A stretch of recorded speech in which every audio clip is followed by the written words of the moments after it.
Family అంటేనే నాకు ఎంత ఇష్టం అంటే మా నలుగురు బాబులు ఒకే కుటుంబంగా మేము నలుగురు ఉన్నాం. వాళ్ళు ఎంత ఫ్యామిలీ అన్నప్పుడు ఎన్నో ప్రాబ్లమ్స్ వచ్చేటి.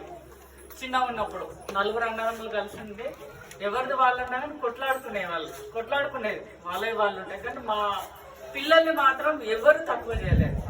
వాళ్ళ పెద్దోళ్ళ కొట్లాటలు పెద్దోళ్ళకు ఉంటాయి, కానీ ఆడపిల్లలు కానీ మగ పిల్లలు కానీ ఎక్కడ ఎప్పుడు మమ్మల్ని దూరం పెట్టలేదు. మమ్మల్ని మీరు మా వాళ్ళు కాదు, మీరు మాతో మాట్లాడదు, మీ అమ్మ ఇట్లా అన్నది, మీ బాపు ఇట్లా అన్నాడు అన్న ఉద్దేశం మాత్రం ఎప్పుడు పెట్టలేదు మా బాబులో. మాకు ఎప్పటికీ ఇప్పుడు కాదు, చిన్నప్పటి నుంచి అయినా ఇప్పటి వరకైనా మేము ఒకటే ఫ్యామిలీ అంతే. నలుగురు అన్నదమ్ములు కానీ పెద్దక్క చిన్నక్క అక్కలుగా తమ్ముళ్ళు అంతే, ఒకటే ఫ్యామిలీ. ఎంత అసలు వేరు పడ్డా కానీ వేరు కాదు, ఒకటే ఫ్యామిలీ. ఈ కుటుంబం గురించి మా మమ్మీ ఏడవో ఇంకేదైనా రెస్టారెంట్లకు తీసుకోవో, ఏదైనా మంచి మంచి పార్టీలకు తీసుకోవో, లేదా ఇంకేదైనా బంగారం కొని ఆ సంతోషం ఏడ కనిపిస్తుంది, చాలా ఏడ కనిపించదు. వీడికి వచ్చిందంటే చాలు కథం సంతోషం రాని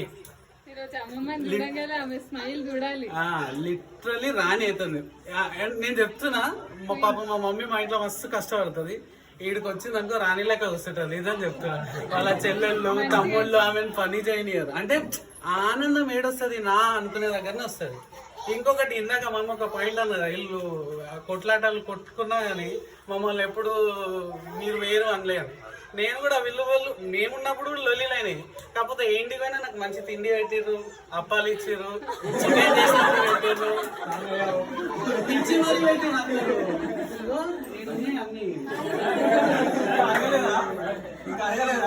ఎప్పుడు అడిగిపోయినాయి, మళ్ళీ ఒకటి ఏంటంటే అందరు ఇంతమంది ఫుల్ హ్యాపీనెస్.